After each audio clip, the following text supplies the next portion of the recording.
और हिंदू राष्ट्र सेना के प्रमुख धनंजय देसाई ने बड़े खुलासे किए हैं। उन्होंने कहा है कि संत कारावास में बिना संतों से कैसे हिंदू राष्ट्र बनेगा। उन्होंने साफ तौर पर यह सवाल उठाया है, क्या सरकार ईसाई मंतांतरण वाले हिंदू राष्ट्र की बात कर रहे हैं। तो धनंजय देसाई ने बड़ा खुलासा किया है, बड़ी बात कही है, क्या सरकार ईसाई मंत्रांतरण वाले हिंदू राष्ट्र की बात कर रहे हैं। बिना संतों से कैसे हिंदू राष्ट्र बनेगा। संत कारावास में है तो हिंदू राष्ट्र बिना संतों को कैसे बनेगा। उन्होंने आसाराम बापू केस पर भी बड़ा खुलासा किया है। क्या कुछ कहा, चलिए आपको सुनाते हैं।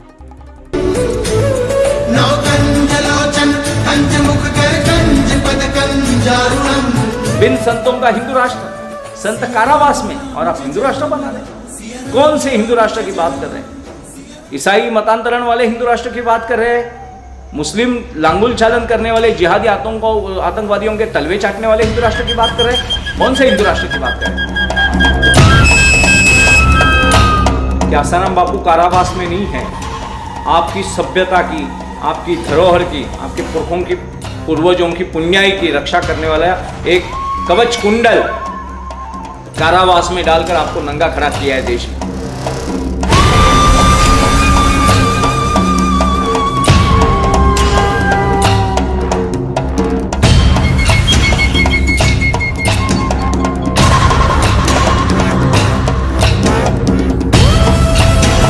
देखिए, भारत की वास्तविक परिस्थिति बहुत भीषण है और आध्यात्मिक स्तर पर काम करने वाले जो भी योगी योद्धा है वो निष्पृह निष्पाप होते हैं।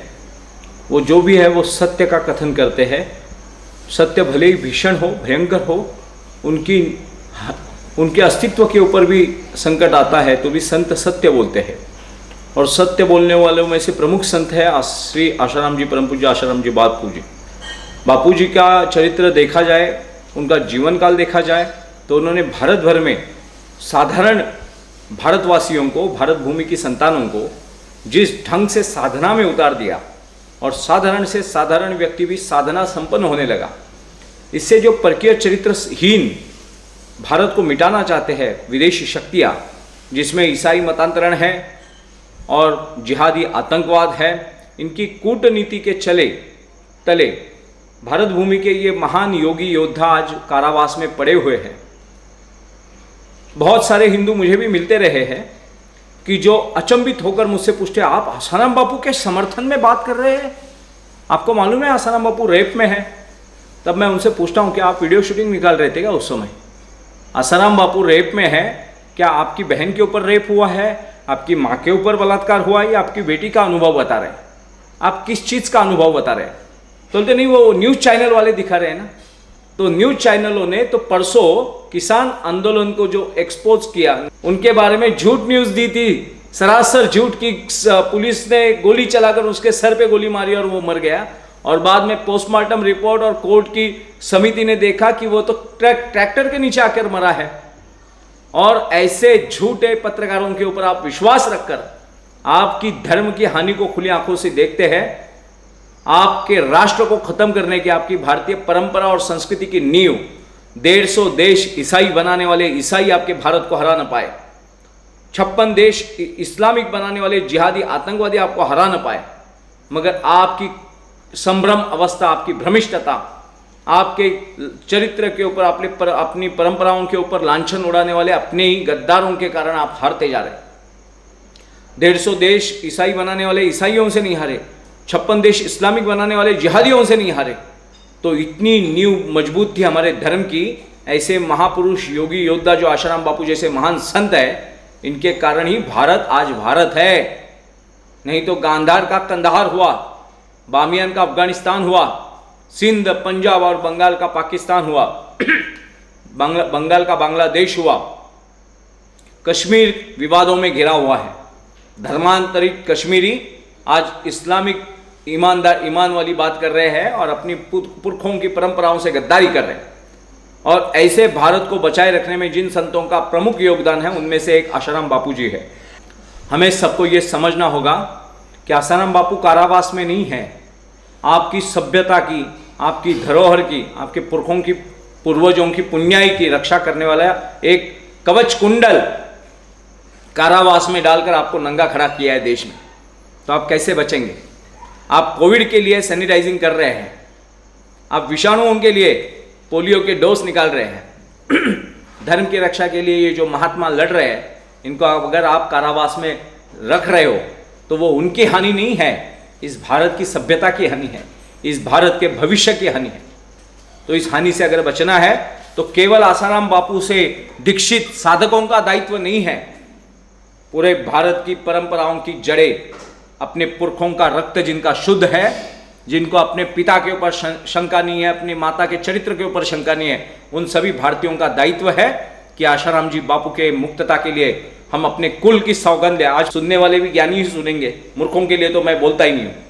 ये जो भी बात हो रही है, ये जिनका बीज शुद्ध है, जिनका रक्त शुद्ध है, जिनको अपनी माँ के चरित्र के ऊपर, अपनी कोख के ऊपर शंका नहीं है, उन्हीं के कारण ये शब्द मेरे से गोरक्षनाथ भगवान हमारे उच्चार कर रहे हैं। तो हम नाथपंथी है, सब भारतीय, हमने सारे दुष्ट शक्तियों का निर्दालन किया है, मगर आपसी भेद निर्माण करने वाले कुछ ऐसे दुष्ट शक्तियां हैं जो विदेशी सभ्यता और संस्कृति के तलवे चाट रहे हैं। तो हम सभी भारतीयों का, केवल आशाराम बापू के साधकों का ये दायित्व नहीं है, ये दायित्व पूरे भारत का है। भारत को बचाना हर भारतीय का दायित्व है, कर्तव्य है। जो भी भगवान प्रभु रामचंद्र को, परब्रह्म परमात्मा भगवान कृष्ण को, शिव को शाक्त संप्रदाय से है, स्मार्त संप्रदाय से है, गणपत्य संप्रदाय से है, जो भी बौद्ध है, जो भी जैन है, जो भी सिख है, महानुभव है, महाराष्ट्र के वारकरी है, वैष्णव है, जो भारतीय है, जिनकी केवल पितृभूमि और मातृभूमि भारत नहीं है, जिनकी पुण्य भूमि भारत है, अंतिम मोक्ष के लिए जिनको भारत में ही आकर अपना देह त्याग करना होता है, हर कर्म कांड भारत से जुड़ा है, हर मिट्टी के कण में भारतीयत्व है, उन सब भारतीयों का दायित्व है कि आशाराम जी बापू जैसे महान योद्धा को, योगी योद्धा को अब मुक्त करने का समय आ चुका है। हम अपनी साधनाओं के बल पर, हमारे चिंतन मनन ध्यान धारणा में, सभी जगहों पे, हर श्वास में संतों की छुटका, संतों की मुक्तता, वो संतों की मुक्तता नहीं है, आपकी सुरक्षा है, आपका रक्षा कवच है। संतों का आभामंडल, संतों का प्रभामंडल, संतों की सारी चिंता अपनी व्यक्तिगत स्वार्थ की नहीं होती है। जो भी छल हुआ उसके विषय में बारंबार बोला गया है। जो भी छल हुआ वो भारत के साथ हुआ छल है। भारत के सबसे उत्तम योगी पुरुषों में से एक महापुरुष है आशाराम जी बापू, और उनके ऊपर चरित्र का लांछन लगाना। देखिए, जब अमेरिका में चुनाव हुआ था तो ट्रंप तो अपने चरित्र को नंगा कर खुलेआम बोल रहा था कि मैं औरतों का बदला बिस्तर पे लेता हूं, मगर अमेरिका में व्यक्तिगत चरित्र को गहने मायने नहीं रखते हैं अमेरिकन। मगर भारत एकमात्र ऐसा देश है कि हमारे ऊपर चरित्र के ऊपर स्त्री लांछन लगा दे तो हम उस हर महात्मा को बदनाम करने पे उतावळू हो जाते हैं। हम सत्सद विवेक संपन्न ईश्वरी बुद्धिमत्ता का आश्रय नहीं लेते। हम प्रसार माध्यम, जो विदेशियों के बिके हुए प्रसार माध्यम है, जो विदेशी एजेंट पत्रकार इस भारत में बैठे हुए हैं, तो हमें अपने कुल को शुद्ध रखने के लिए इन महात्माओं को मुक्त करना होगा। भारत को साधना संपन्न भारत बनाने के लिए मैं हर बार मेरे भाषणों में, मेरे प्रवचनों में, मेरे व्याख्यानों में, साधनाओं में लोगों को बताता हूँ कि 150 देश ईसाई बनाने वाले, 56 देश मुसलमान बनाने वाले सारे असुर भारत पर टूट पड़े, मगर सारी दुनिया को ईसाई और इस्लाम में बांटने वाले भारत में आकर हार गए। केवल यहाँ के साधक, सैनिक साधक थे। शिवाजी महाराज जैसे महापुरुष यहाँ हुए, छत्रपति शिवाजी महाराज, राणा प्रताप जी हुए, बाप्पा रावल हुए। हम देखेंगे उनके सारे योद्धाओं के घोष हर हर महादेव थे। ये हर हर महादेव ये जो रण घोष नहीं है, ये साधना मंत्र है, युद्ध में दिया गया। रणभूमि में भी उन्होंने साधना नहीं छोड़ी। ऐसे महात्मा हमारे यहाँ हुए। तो ये उनका ही ये एक रूप है, साधना स्वरूप रूप है, निशस्त्र रूप है, निरुपद्रवी रूप है। तो हमारा दायित्व बनता है हमारे धर्म के प्रति, हमारे कुल के प्रति और हमारे भारत के प्रति। अब जो हम हिंदू राष्ट्र की बात कर रहे हैं, इन संतों को अंदर रखकर आप हिंदू राष्ट्र बना पाएंगे? आप बिना बाप की पैदाइश कौन है बताइए यहाँ पे? आप बिना बाप की पैदाइश होंगे तो आपका कुल नाश हो जाएगा। बिन संतों का हिंदू राष्ट्र, संत कारावास में, और आप हिंदू राष्ट्र बना रहे। कौन से हिंदू राष्ट्र की बात कर रहे हैं? ईसाई मतांतरण वाले हिंदू राष्ट्र की बात कर रहे हैं? मुस्लिम लांगुल चालन करने वाले जिहादी आतंकवादियों के तलवे चाटने वाले हिंदू राष्ट्र की बात कर रहे हैं? कौन से हिंदू राष्ट्र की बात कर रहे हैं? अगर आप हिंदू राष्ट्र के प्रति समर्पित है और सच्चे दिल से भगवद गीता को मानने वाले, शिव लीला को मानने वाले, ऐसे भगवान बुद्ध को पूजा करने वाले हिंदू राष्ट्र की बात कर रहे हैं, तो आसाराम बापू आज राष्ट्रगुरु के पद पर विराजमान होने अत्यावश्यक है। और इसी कारण हमारी साधना में तो वो होता ही है। जहाँ जहाँ मुझे आप कहीं भी बुलाएंगे वहाँ हम उपस्थित होंगे। इससे पहले हमने 5 साल निकाले हैं, बापू के कारण और पीड़ा भोगनी पड़े तो हमें आनंद है।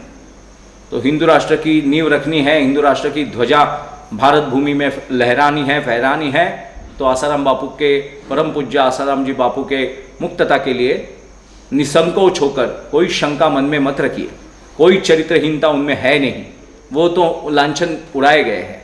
कल कोई आकर आपको बोले, जो भी सुन रहे साधक, जो भी भारतीय सुन रहे, उन भारतीयों को मेरा प्रश्न है कि कोई आपके माँ के पवित्रता के ऊपर शंका उपस्थित करे तो आप माँ का गला काटोगे या माँ के ऊपर बलात्कार करने वाले उस दुष्ट का दंड दोगे? उन दुष्टों को दंड देने वाली संतानों का दायित्व है अपने माँ के ऊपर, चरित्र के ऊपर लांछन जो उड़ा रहे हैं, हमारी माँ के चरित्र के ऊपर जो दाग लगाने का प्रयास हो रहा है दुष्टों की शक्तियों के द्वारा, उनको हम दंड दे, ना कि माँ का गला काटे। तो आसाराम जी बापू कारावास में रहना यानी हमने अपनी माँ के पवित्रता के ऊपर शंका लेना है। नयनगिरी जी, महंत नयनगिरी जी को आत्महत्या करने पर विवश करने वाले आज कारावास में भले है, फिर आसाराम जी बापू के चरित्र को कलंकित करने वाले कारावास में कब जाएंगे?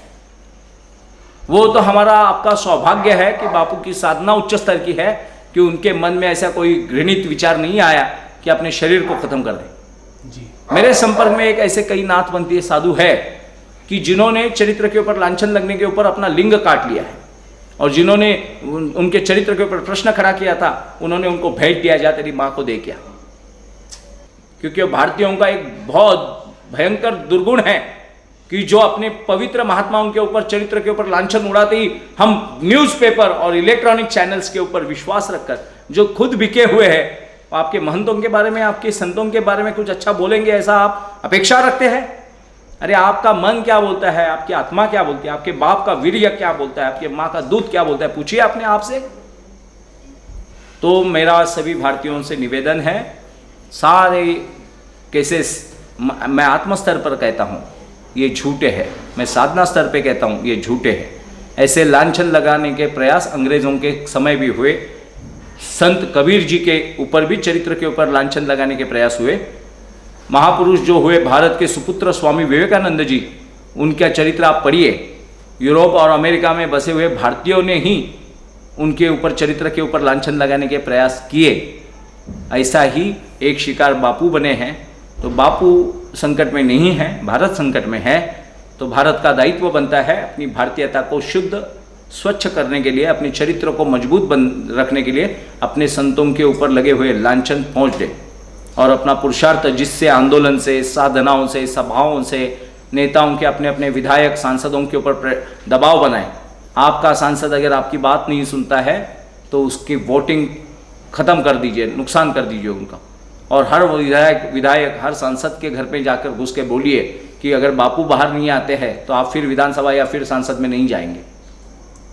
देखिए, जैसे जिस भाषा में जो समझे उस भाषा में समझाना होगा। और हिंदू राष्ट्र की ओर जब हम बढ़ रहे हैं तो बिना बापू के हिंदू राष्ट्र नहीं बनेगा, बिना संतों का हिंदू राष्ट्र असंभव है। आप किस अहंकार की पूजा कर रहे हो? आप कौन से शिष्टाचार की पूजा कर रहे हो? संतों के संतांचे संगति मनोमार्ग गति, ऐसे मराठी में दोहा है, संतों के संगति ही मन की मार्ग की गति बढ़ती है। संतों के संगति मनोमार्ग गति, मन की मार्ग को गतिशील करना है, साधना तक लेके जाना है, तो संतों के साधना के सिवा कुछ नहीं। राजा के संगति मनोमार्ग गति ऐसा नहीं कहा गया, शेठ जी के संगत मनोमार्ग गति ऐसा नहीं कहा गया, पैसे वाले के संगत मनोमार्ग गति ऐसा नहीं कहा गया। जिसको थोर विरक्ति प्राप्त हुई है, जिसकी सारी आसक्तियां टूटी है, ऐसे संतों के संगति मनोमार्ग गति ऐसा कहा गया। तो इन संतों की संगत आपसे तोड़ी जा रही है, तो आप कौन सी साधना करोगे? तो सारे भारतीयों से निवेदन है कि आसाराम बापू जैसे युग पुरुष को, योगी योद्धा को आप सुरक्षित करें, आपकी नींव को सुरक्षित करें, आपकी जड़ को। झाड़ का फल तब मायने रखता है जब उसका जड़ मजबूत हो। आसाराम बापू अगर आप झाड़ का फल है, आप वृक्ष है, आप उसकी डाली है, पत्ते है, तो आसाराम बापू आपकी जड़ है, संत आपकी जड़ है।